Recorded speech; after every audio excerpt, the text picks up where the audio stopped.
You can drive? Where's Steve? Steve! Where's Steve? It's the cool Bible guy! Steve, good morning. What's up, guys? It's Steve, the cool Bible guy. Today we are going to be talking about Proverbs chapter 17, verse 17. But before we discuss it, as always, let's set our intentions for this Bible hangout in the comments section below, because a person who aims at nothing hits it with amazing accuracy. So let's be on purpose and intentional today. Now, let's get into the verse.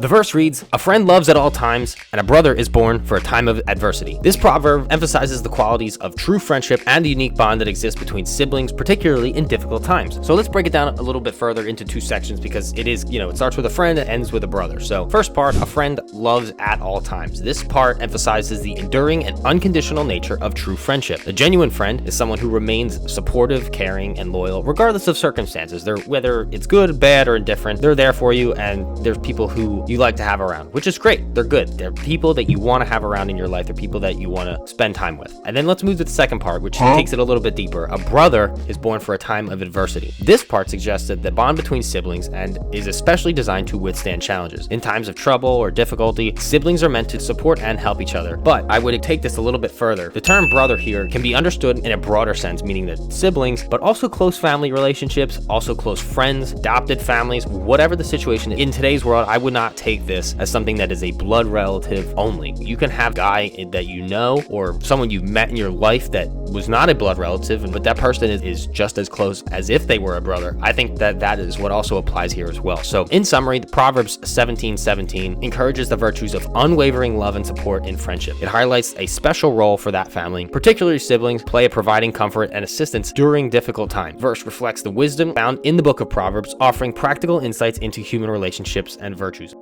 Friends are always there, which is great, and these are people you want to have in your life. You want to have a community, you want to have a social life, you want to have all of those things, because our core human beings are social beings. We need that interaction to flourish and grow. Eventually, you're going to get up off your ass and find the light switch somewhere. The light switch, sir.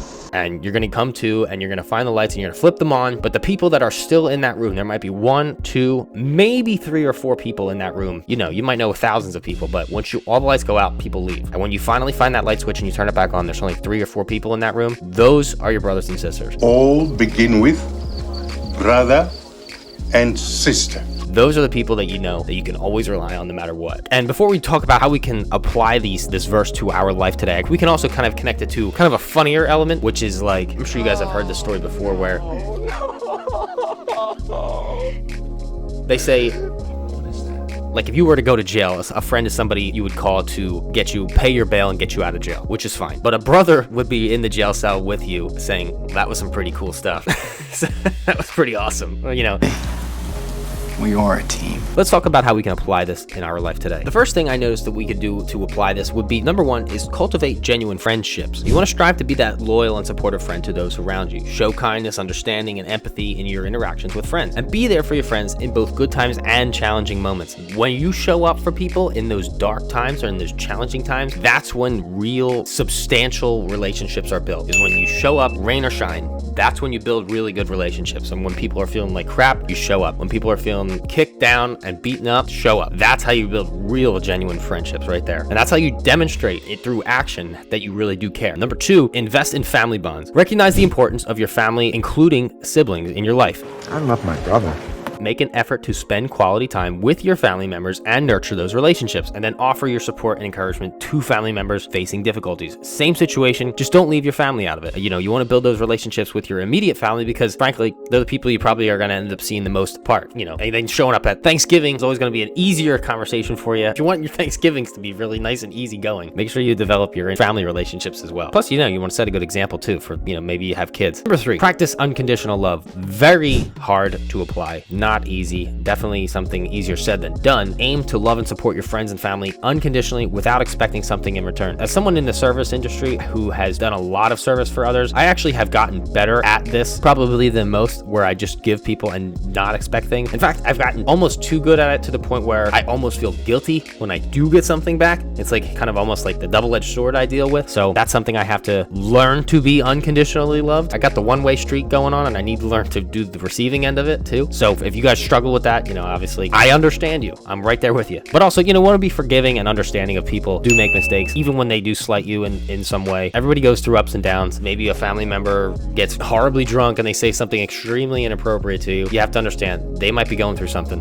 You got to find out, understand where they are mentally. When you understand where they are and why they're there, it makes it easier for you to understand certain things, and then maybe even suggest a couple of routes they can take to improve their situation too. That's what love looks like in that situation. Number 4, be available in times of needs. Like I was just telling you guys before, when the lights go out on somebody's life, when it starts raining on their parade, show up with an umbrella. People love to be helped out of a situation. Now, obviously, there are people who, misery loves company. That's not a false figure of speech. And obviously, if you're a positive person, opposites attract. Negative people will be attracted to your positivity. Basically, just like we were saying, be ready to offer assistance for when people are in those challenging situations. Prioritize being present in someone's life, especially when they need it most. And then this actually bleeds into number 5, which is build trust. When you start doing this over and over and over again, you start to be seen as very reliable, very dependable. That reputation of yours will spread like wildfire, because it demonstrates your commitment to friends and family, and it's through your actions. And the other figure of speech that we'll talk about is people will always buy what you do, not what you say. And if you're showing up physically for somebody in some capacity, small ways or big ways, people are like, wow, he or she really cares. That's a good person right there. And think about all the people in your church or in your whatever community you're part of. Think about all of those people for a second. All of the people that are the most well-liked. Why are they so well-liked? Because they do show up in the unexpected ways when they don't need to. Okay, somebody didn't have to show up and do X amount of volunteer work, but they did, and they do it all the time. So people love that they love that person because of that. That's how they build trust. I can depend on this person, and I love them because I can depend on them to be good, a good person.